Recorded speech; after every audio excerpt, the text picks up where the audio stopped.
Good morning बच्चों। पिछले video में हम पाठ मदन लाल धींगरा पढ़ रहे थे।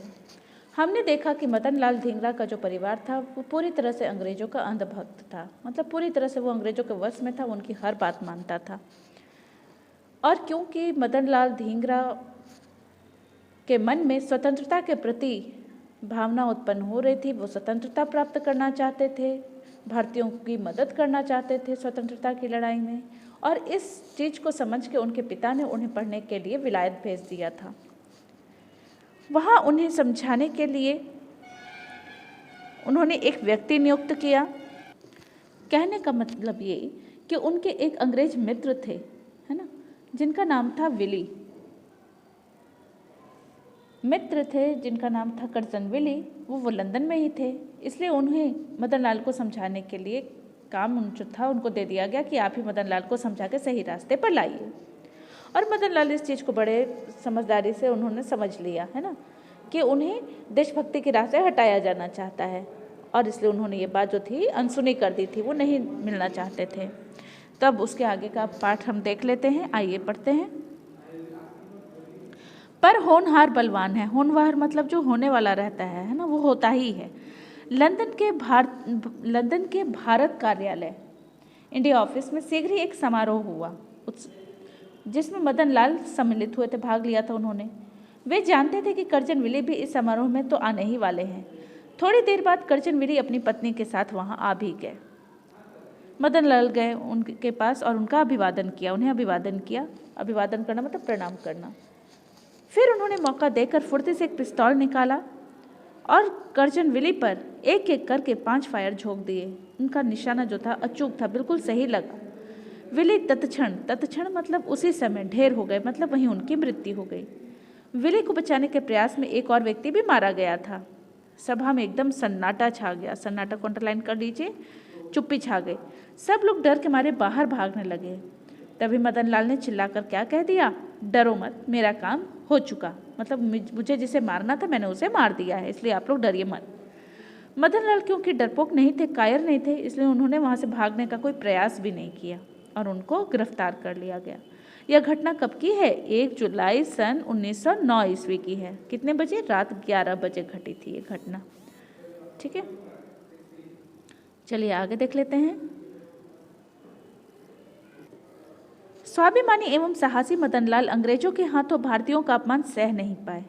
उन्होंने ब्रिटिश सरकार की ठीक नाक के तले लंदन में अपने ढंग से इस अपमान का बदला ले लिया था। संसार भर के देशभक्तों ने उनके साहस और देश प्रेम की प्रशंसा की, तारीफ की, है ना। प्रशंसा को आप अंडरलाइन कर लीजिएगा। किंतु स्वार्थ में डूबे, अपने फायदे में ही डूबे हुए पिता ने उन्हें अपना पुत्र मानने से ही मना कर दिया। सचमुच अपने स्वार्थ में मनुष्य कितना अंधा हो जाता है। मदन लाल के विरुद्ध मुकदमे का नाटक भी हुआ। उन्हें अपने बचाव के लिए कोई वकील तो पेश नहीं किया। फिर अंग्रेज जज के सामने उन्होंने अपना सारा बयान जो था अवश्य पढ़ा। ऐसा साहसपूर्ण बयान जिसका दूसरा उदाहरण संसार के इतिहास में ढूंढे नहीं मिलेगा। जिसने भी उसे पढ़ा सुना वही धन्य धन्य कह उठा। साहसपूर्ण को आप रेखांकित कर लेंगे। मदन लाल ने अपने लंबे बयान में अंग्रेज सरकार के अत्याचारों, जो अंग्रेज सरकार भारतीयों पर अत्याचार किए करते थे, काले कारनामों, भारतीयों के प्रति किए गए गलत कार्य, उनका सारा कच्चा चिट्ठा, मतलब जो जो वो कार्य करते थे, सारा चीज़ जो था वहाँ सबके सामने उन्होंने बता दिया। शोषण की कहानी, किस तरह से भारतीयों का शोषण किया जा रहा है, इसका भी पूरी तरह से वर्णन कर दिया। विस्तृत मतलब पूरी तरह से वर्णन किया गया। उन्होंने अंग्रेज सरकार का विरोध करते हुए कहा, जिस प्रकार जर्मनों को इस देश पर, बच्चों यहाँ पे थोड़ा ध्यान देंगे, पीडीएफ में कुछ लाइंस नहीं आ पाई है, आप उसे ध्यान से देख लें। पेज नंबर 97 पे है ना, वहाँ देख लीजिए। उन्होंने अंग्रेज सरकार का विरोध करते हुए कहा, जिस प्रकार जर्मनों को इस देश यानी कि इंग्लैंड पर कब्जा करने का कोई अधिकार नहीं है, उसी प्रकार अंग्रेजों को भी तो कोई हक नहीं बनता कि वो भारत पर कब्जा करें। उसी प्रकार अंग्रेजों को भारत पर कब्जा करने का कोई हक नहीं है। इसलिए उस अंग्रेज को मारना बिल्कुल न्यायोचित है, मतलब न्याय के अनुसार सही है। उन्होंने कोई गलत कार्य नहीं किया। उन्होंने सबके सामने इस बात को बोला। जो हमारी पवित्र भूमि को अपवित्र कर रहा है, यदि इस देश पर जर्मनों का कब्जा हो जाए और एक अंग्रेज जर्मनों का लंदन की गलियों में अकड़ते हुए घूमना पसंद न करें और एक या दो जर्मनों को मार दे तो निश्चित इस देश के लोग उसे क्या कहेंगे? देशभक्त कहेंगे। तो इस हिसाब से तो मैं भी एक देशभक्त हूँ। तो उन्होंने अपनी तरफ से पूरी सफाई दी कि उन्होंने कोई भी गलत कार्य नहीं किया है। फिर बोलते हैं, अब यहाँ से देख लीजिए आप अपने PDF में, यहाँ से, मैं तो चाहता हूँ कि अंग्रेज मुझे इस मामले में फांसी की सजा दें, जिससे मेरे देश के लोगों में बदले की भावना आ जाए और मतलब और भी ज़्यादा बढ़ जाए, इच्छा बलवती हो जाए, स्वतंत्रता को प्राप्त करने की, बदला लेने की ये भावना जो है और भी ज़्यादा आ जाए। मैं अपना जीवन अपने देश के लिए अर्पण कर मतलब भेंट कर गौरव महसूस कर रहा हूँ। लेकिन याद रखना, आने वाला कल हमारा होगा, हम भारतीयों का होगा। भारत माँ का यह साहसी सपूत 17 अगस्त सन 1909 ईस्वी को देश की आज़ादी के लिए हंसते हंसते फांसी के फंदे पर झूल गया। मतलब इन्हें फांसी की सजा मिल गई। कब मिली? 17 अगस्त 1909 ईस्वी को।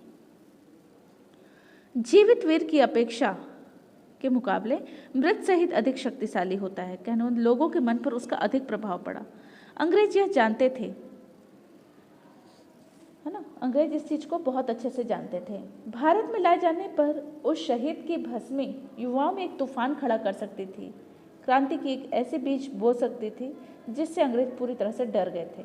यही सोचकर अंग्रेजों ने उनके मृत शरीर को जलाया नहीं, बल्कि लंदन के एक कब्रिस्तान में दफना दिया गया।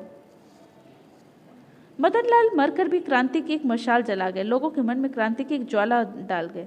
इसके बाद भगत सिंह, चंद्रशेखर आजाद आदि क्रांतिकारियों ने उससे प्रकाश प्राप्त किया, उससे प्रेरणा ली और बाद में स्वतंत्र भारत में 13 दिसंबर सन 1976 ईस्वी को शहीद मदन लाल के अवशेष, बचे हुए भाग जो थे, सम्मानपूर्वक स्वदेश लाए गए, अपने देश ले आए गए। अवशेष यहाँ पे आप अंडरलाइन कर लीजिए, अवशेष, सम्मानपूर्वक, स्वदेश, है ना, ये तीनों वर्ड अलग अलग। धन्य है अमर शहीद मदन लाल, धन्य है वह भारत भूमि जिसने ऐसे साहसी एवं बलिदानी सपूत को जन्म दिया।